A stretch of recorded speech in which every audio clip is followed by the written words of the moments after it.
그래서 심리학을 기업 같은 데에서도 지금은 많이 이용을 하지요. 사람의 심리를 테스트해 가지고 그 사람을 우리 회사가 적절하게 활용할 수 있을지 없을지, 뭐 또 우리 자신도 우리가 우리를 몰라요. 그래서 내가 어떤 사람인지를 심리학을 통해서 아는 거예요. 거꾸로예요. 우리가 우리를 아는 것 같은데 근데 잘 몰라요. 그래서 그런 이론들을 가지고 거기서 개발한 무슨 설문지 같은 거를 통해서 내가 어떤 사람이다, 상대방이 어떤 사람이다. 또 뭐 한국에서 한때는 그런 혈액형, A형, B형 뭐 그런 거 가지고 A형은 사람이 이렇고 B형은 사람이 저렇고, 옛날에는 사주팔자 가지고 궁합을 따지던 게 요새는 혈액형 가지고 뭐 따져가지고 그러고 세상이 뭐 그렇게 지금 됐습니다. 사람을 모르니까 사람을 알려고 그러는 노력이라 보입니다. 근데 사람을 정말 꿰뚫어지게, 사람을 뚫어지게 아는 자가 있습니다. 그게 바로 사탄입니다. 우리 창세기 2장을 오늘 읽었어요. 하나님께서 선악을 알게 하는 나무 열매 하나는 먹지 말라 그러셨는데 그걸 먹으면 어떻게 된다고요? 죽으리라.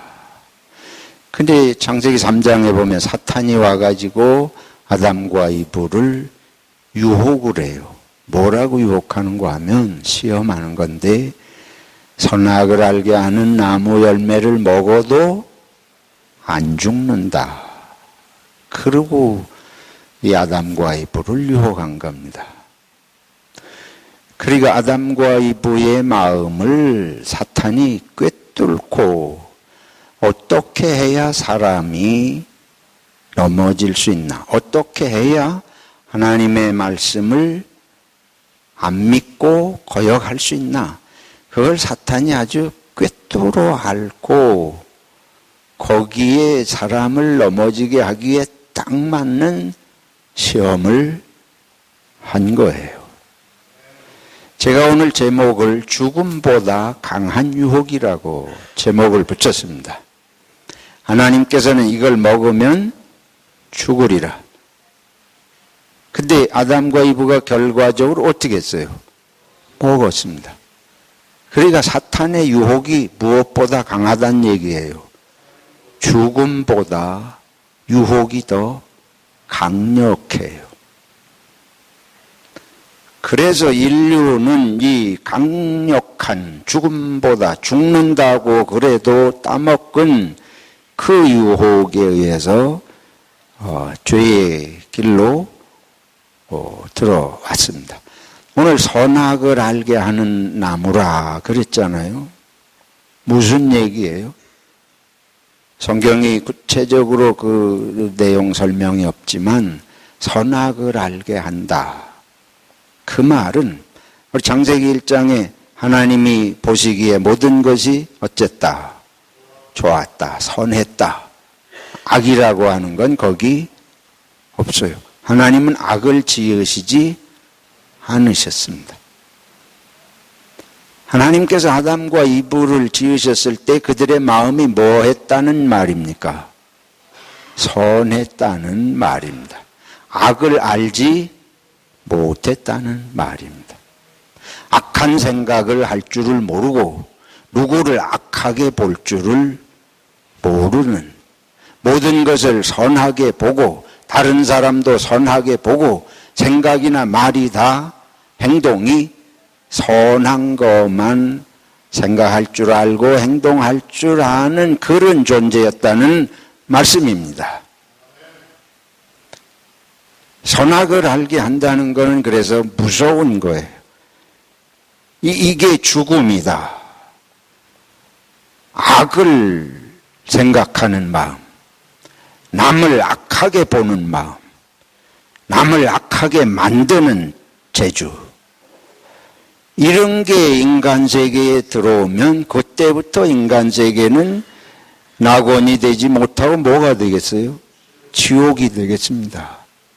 생명답게 살지 못하고 죽을 지경으로 서로 보면 기쁘고 반갑고 즐겁고 감격하고 막 이런 게 아니고 사랑이 넘치는 게 아니고 보면 죽을 것 같아요.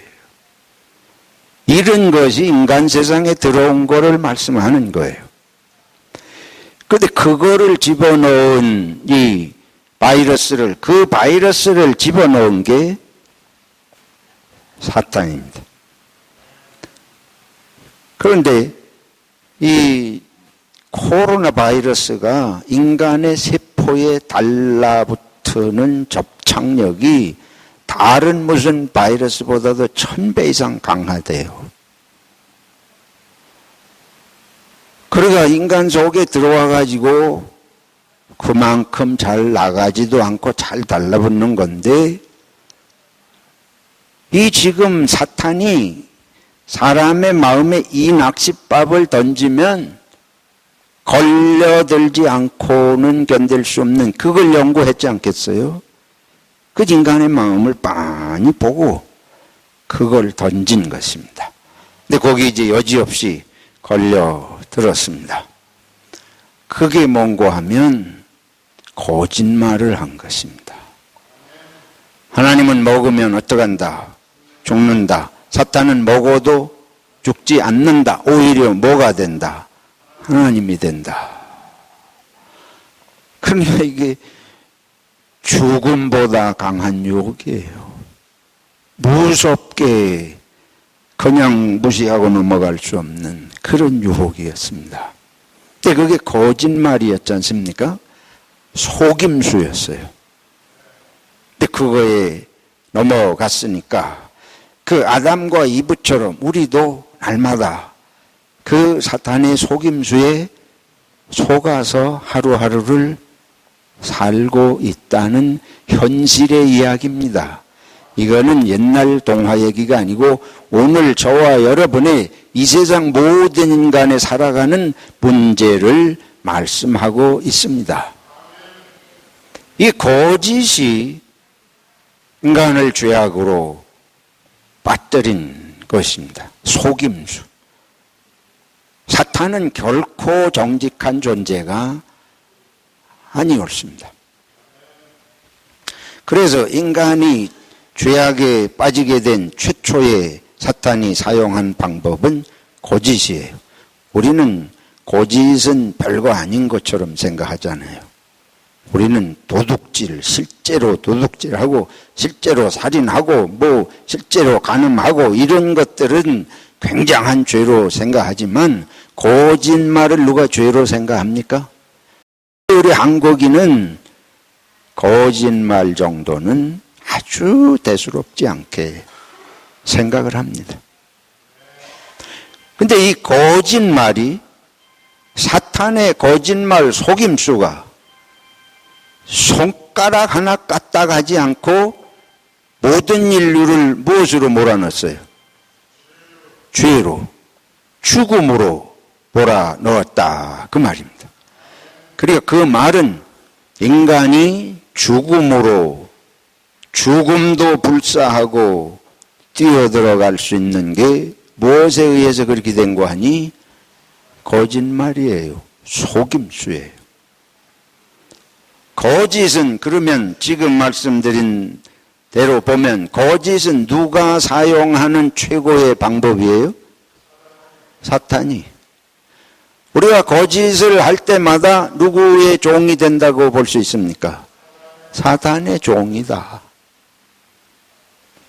거짓 속에 모든 사탄의 수단이, 거기 수법이 다 들어가 있습니다. 지금 한국에서 이 바이러스 문제가 어느 정도 통제가 되는 것 같다가 갑자기 하루아침에 전국적인 비상상태가 발생했는데 뭐 때문에 그렇게 됐어요? 신천지 때문에 그렇게 됐잖아요. 여러분 한국 뉴스 보세요. 신천지 때문에 그래요. 그런데 신천지가 이 문제가 뭐냐 하면 거기는 무엇이든지 다 거짓말. 뭐든지 거짓말. 신천지가 뭐 하는 거를 도저히 믿을 수가 없어요. 이 사람들은 그 전도 원리 자체가 거짓입니다. 신천지의 전도 원리의 첫 번째가 모략이라는 거예요. 모략. 모략이라고 하는 건 거짓말로 사람을 속이는 거를 이 사람들은 아주 정당하게 얘기하는 거예요. 어떻게 하든지 신천지 교인만 만들면 되니까 신천지 교인 되는 데는 무슨 수단, 방법, 거짓말이고 뭐고도 가릴 것이 없어요. 그걸 다 정당화하는 것입니다. 그래서 거기서는 아무리 거짓말을 해도 죄책감을 느끼지를 않습니다. 그냥 나중에 다 아니라 그러면 그만이고 몰랐다 그러면 그만이고. 그런데 한국에서 그런 사고가 어떻게 나오겠어요? 한국인 전체가 그런 기질이 있는 거지요. 우리는 거짓말은 심각한 죄로 생각하지 않습니다. 그래서 신천지 문제는 한국인 모두가 경종을 받아야 할 문제인 줄로 믿습니다. 우리 기독교인들이 신천지보다 나으려 그러면 여기서 생각이 달라져야 할 줄로 믿습니다. 성경적으로 제가 지금 말씀드리는 거예요. 인류의 모든 죄가 사탄의 거짓말에서부터 시작이 되었습니다. 근데 우리들이 그 속임수와 거짓을 대수롭지 않게 여기는 민족성을 우리가 역사적으로 가지고 오니까 이런 문제는 언젠가 반드시 터질 문제. 그리고 그 신천지는 이제 코로나 바이러스 때문에 이 난리를 하지만은 우리는 정치가 어떤 정치가도 믿을 수가 사실은 없습니다. 한국은 누구도 누구를 믿지 못해요. 믿을 수 없는 사회예요. 저와 여러분들이 호주에 사셔서 오래 사셔서 잊어버리셨겠지만은 우리가 옛날에 20년, 30년 전에 호주에 왔을 때 제일 우리 머릿속에 있는 게 이거 진짠가? 이거 진짠가? 몇 해 동안 여기 이런 식품점에 울워스 같은데 뭐 콜스 같은데 가서 꿀 사고 이거 뭔가? 진짜 꿀인가? 여러분 그렇게 안 생각했습니까? 이제 오래 사셔서 다 잊어버리셨지. 뭐 하나도 이게 진짜인지 믿을 수가 없는 거예요. 그게 우리 몸에 아주 배어 있습니다. 근데 우리는 지금 오래 살면서 이게 좀 어느 정도 모르는 사이에 벗어졌는지 모르겠는데 한국은 여전히 그런 사회예요. 한국은 이건 막연히 하는 말씀이 아니고 그 기윤실에서 발표한 신뢰도, 한국 사회의 신뢰도를 보면 한국은 법관도 안 믿고 판사도 안 믿고 검사도 안 믿고 대학 교수도 안 믿습니다. 국회의원을 믿는다고 생각하는 사람은 0.6%예요. 근데 하는 거 보면 실제로 믿을 수가 없어요. 방송에 나와가지고 무슨 국회의원이나 정치가들이 하는 말을 보면 남 좋게 얘기하는 인간은 찾아볼래 볼 수가 없어요. 그래서 서로 못 믿는 거예요. 우리는 돌아서면 욕이지 돌아서서 칭찬하는 사람 봤습니까? 나 우리 소망교회 돌아서면 칭찬하는 분위기가 형성되기를 축원합니다. 이것만 돼도 우리는 엄청난 공헌을 하는 거예요. 우리는 누구 믿을 수 없어. 금방 돌아서면 눈에만 없으면 그 사람 욕이에요. 그리고 또 눈앞에 나타나면 또 완전히 달라져. 이게 우리가 전부 사탄의 종이라는 얘기 옳습니다. 하나님은 정직하시기 때문에 먹으면 뭐 한다? 죽는다. 근데 사탄은 먹으면 죽는 게 아니고 오히려 하나님이 된다. 우리 심리를 사탄이 안다는 건 왜 그러냐? 우리가 죽는 걸 좋아해요? 안 죽는 걸 좋아해요? 안 죽는 데가 누구가 되면 최고예요? 내가 하나님 믿으면 최고죠. 그걸 우리가 아는 마음을 사단이 많이 알고, 하나님은 정직하신데 사탄은 우리에게 절대로 정직하게 하지 않습니다. 우리 마음 속을 꿰뚫어 보고 우리가 뭘 하는지를 알아요. 그 우리 속에 아는 그 마음에 딱 달라붙는 얘기를 하니까 아담과 이브가 죽음도 무릅쓰고 먹은 거 아닙니까? 이제 오늘 예수님의 그 광야의 시험을 읽었습니다. 사탄이 예수님을 시험을 해요. 예수님이 사람으로 오셨어요. 그러니까 사람의 심리와 같이 예수님을 시험을 해요. 돌이 뭐가 되게 하라? 떡이 되게 하라. 예수님 40일 금식하시고 굶주리신 건 당연해요. 배고프신 건 예수님 사람이시기 때문에 당연해요. 거기다 대고 돌이 떡이 되게 하라.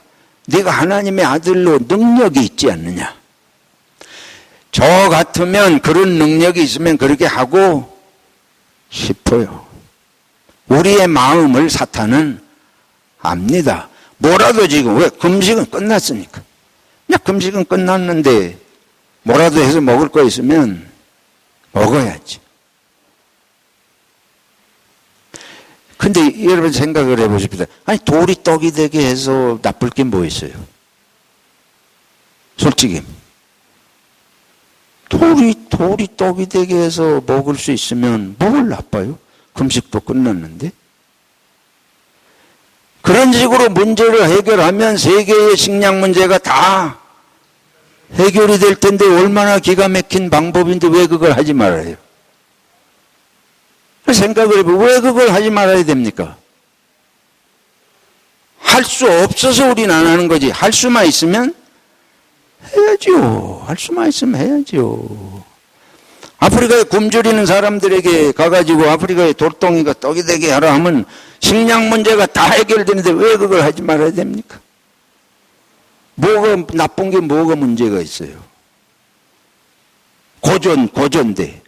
1년 동안 농사 짓고 해주고 뭐 이렇게 하지 않고 그냥 순식간에도 떡이 돼가지고 문제가 다 해결되고 그 많은 사람 살릴 수 있는데 뭐가 문제예요? 뭐 도덕적으로 문제가 됩니까? 윤리적으로 문제가 됩니까? 돌이 떡이 되게 한다고 하는 게 내가 남의 걸 도둑질하는 거예요? 뭐 하는 거예요?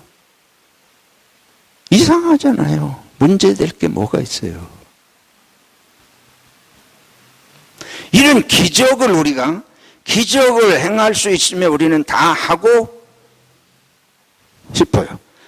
아마 저와 여러분 그거 할 수 있는데 안 하려고 그러는 사람 거의 없을 거예요. 얼마나 좋아요. 근데 그렇게 하기 시작하는 순간 세계는 모든 질서가 다 파괴됩니다. 인간은 더 이상 노력할 필요가 없는 거예요. 뭐든지 말 한마디로 기적이 일어난다 그러면 이 세상은 뭐 하루아침에 온 세상이 아수라장이 될 겁니다. 돌이 떡이 되게 하는 능력이 있는 인간이 다른 일이라고 못해요. 남을 저주하는 일을 뭐 얼마든지 할 거 아니에요. 내게 필요한 거는 기적으로 다 이루어진다 그러면 있어요. 이 필요한 거는 뭐든지 있게 하고 필요 없는 건 뭐든지 없애야 하고 그걸 사람에게 적용을 해보세요. 필요한 인간은 좀비든지 뭐 클론이든지 뭐든지 막 로봇이든지 막 만들어내고 필요 없는 인간은 하루아침에 저주해서 다 없어져 버리고 그건 다른 문제 아닙니까? 아닙니다. 똑같습니다. 히틀러가 탱크를 만들고 세계를 그렇게 일본하고 이태리하고 해서 점령하려고 그랬는데 만약에 히틀러가 이런 능력을 가지고 있다면 탱크 만들 필요도 없고 그냥 말 한마디로 유대인은 다 없어지게 하고 아시아 사람 다 없어지게 하고 안 그랬을 것 같습니까? 전쟁을 일으켜가지고 세계를 지배하려고 하는 그런 인간이 할 수 있다면 무엇인들 안 하겠어요. 징기스칸이 뭐 때문에 말발굽을 달리며 유럽까지 쳐들어갑니까? 그런 거 할 수 있는 인간이 있다면 허황된 얘기 같지만 기적은 할 수 있는 대로 일어나지 말아야 합니다. 우리가 착각하는 것이 있습니다. 종교가 기적을 일으키는 걸 종교로 생각을 하고 기적 일으키는 게 좋은 줄로 아는데 하나님이 인간을 그런 식으로 기적으로 구원하실 수 없어서 그러시겠어요? 기적은 가능하면 없어야 되는 것입니다. 우리가 착각을 해서는 안 됩니다. 인간은 노력을 해야 되고 겸손해져야 되고 낮아져야 되고 인간은 남에게 지배를 받으면서 섬겨야 할 때도 있고 말 한마디면 다 되는 세상이 좋은 세상인 것 같지만 서러운 세상이 그럴 때 더구나 죄가 들어오지 않았어요. 이 아담과 이브가 하나님이 된다는 게 뭐예요? 자기는 죽지 않고 자기가 하고 싶은 하나님이라는 건 성경이 말하는 하나님은 천지를 누가 지으셨습니까? 하나님이 지으셨어요. 그러니까 신이 된다는 것은 무엇이 있게도 하고 없게도 하는 거예요. 하나님이 된다는 건 원하는 건 있게 하고 원치 않는 건 없게 하는 걸 말하는 것입니다. 창조주의 능력을 말하는 것입니다. 그러니까 예수님에게 똑같은 시험이에요. 돌이 떡이 되게 하라 하는 것은 바로 그 얘기입니다. 그런 걸 인간 사회에 피조물들이 다 그렇게 할 수 있는 존재가 될 때에 이 세상은 아주 쑥대밭이 되는 아수라장이 돼요. 윤리도 없고 남도 없고 생각할 수 없는 무시무시한 것이 여기에 들어있는데 근데 실제로 사람이 그렇게 살아요. 우리가 한국의 역사를 보지 않아요? 이승만 대통령, 박정희 대통령, 전두환 대통령, 대통령이 되니까 전부 쓸어버리는 거예요. 전부 자기 다 발 아래 원치 않으면 언제든지 중앙정보부에서 잡아다가 죽어도 말도 못하고 지금 어디가 그렇습니까? 북한이 그렇고 중국이 그렇고 인간은 힘이 주어지면 뭐든지 하려고 그러는 게 인간입니다. 이것이 통해 가지고는 평화로운 세상이 될 수 없어요. 꿈을 바꾸세요. 꿈을 바꾸세요. 대부분의 사람이 말하는 꿈이라는 게 안 되는 걸 되게 하려는 꿈을 갖고 있습니다. 남이 못하는 걸 하려고 하는 꿈을 갖고 있습니다. 꿈을 바꿔야 됩니다. 그리스도인의 꿈은 세상이 말하는 그런 허망한 꿈을 가지고서는 반드시 그런 식의 꿈을 꾸는 사람은 세상을 이롭게 하지 않고 파괴하는 사람이 되는 거예요. 그런 사람들이 명성을 얻고 권력을 얻으면 남을 섬기는 것이 아니고 어떻게 됩니까? 남을 지배해. 지배하는 자는 마음에 안 들면 없애는 것입니다. 그게 인류의 역사가 보여주는 것입니다. 그래서 사탄이 뛰어내리면 누가 떠받들어요? 천사가 떠받들고. 사탄이 저한테 절만하면 온 세계 영광을 다 주겠다. 천하만국을 지배하는 영광을 주겠다. 제가 원하는 게 그거 아닙니까? 우리가 속으로 원하는 게 그게 아닙니까? 예수님께서 왜 이것을 물리치십니까? 인간을 죄에서 구원하러 오시기 위해서 십자가에 죽으시기 위해서 오셨지만은 내막을 보면 사람이 어떻게 살아야 하는지 진리의 전체적인 모습 속에서 삶의 길을 보이시기 위해서 오신 줄로 믿습니다. 그러니까 이거를 말씀으로 거부하셔야 되는 거예요. 돌이 떡이 되게 예수님 하실 수 없습니다.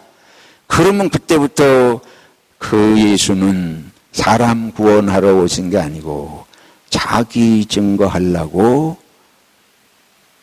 인간이 망하는 모습으로 살아온 걸 되풀이하려고 온 거 아니에요. 힘으로 구원받지 못합니다. 예수님께서 십자가에 죽으시고 섬김을 통해서 내가 온 것은 섬기기 위해서 왔다.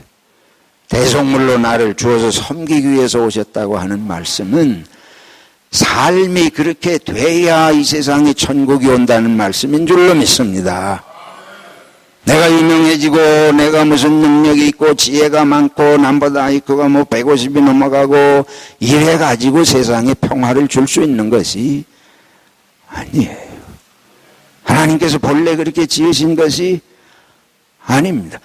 선악을 알게 하는 열매를 먹기 이전에 인간은 선한 것밖에 모르는, 악을 생각할 줄 모르고 악을 행할 줄 모르고 남을 악하게 볼 줄 모르는, 남을 악하게 만들지 않는 이런 존재로 지으셨는데 사탄의 속임수에 넘어가면서부터 인간이 완전히 변질이 돼가지고 제 속을 들여다볼 때 우리는 그 하나님이 본래 지으신 거하고 완전히 거꾸로, 선은 없고 뭐만 있습니까?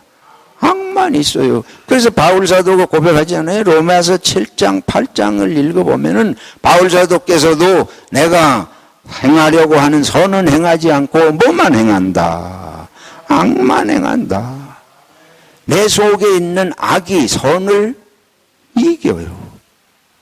이게 우리 본성입니다. 아담과 이브의 후손으로 예수님께서는 이걸 끊으시기 위해서 오신 줄로 믿습니다. 그 출발은 거짓이에요. 제 속에 거짓이 있고 우리 모두의 속에 거짓이 있는데 이 거짓은 사탄이 우리를 조종하는 방법입니다. 한국 사회가 전체가 이런 도가니 속에 빠져 있고 그거를 표본으로 보여준 게 지금 누구냐면 신천지.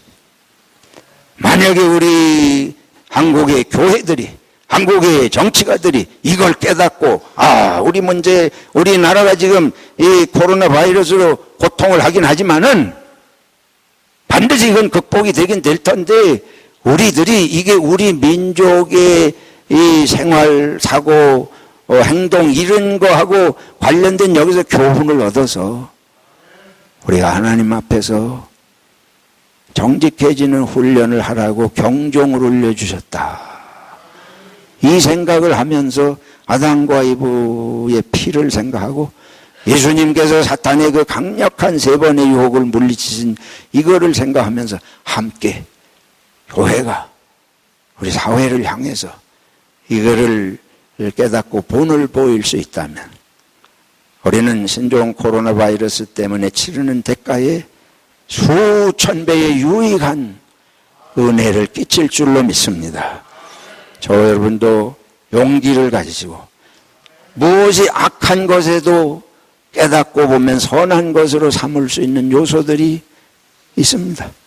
지금 정치하는 사람들이 서로 탓하고 원망할 것이 아니라 우리 민족이 서로 좀 도와서 같이 이런 우리 민족 전체가 이건 여야의 문제가 아니에요.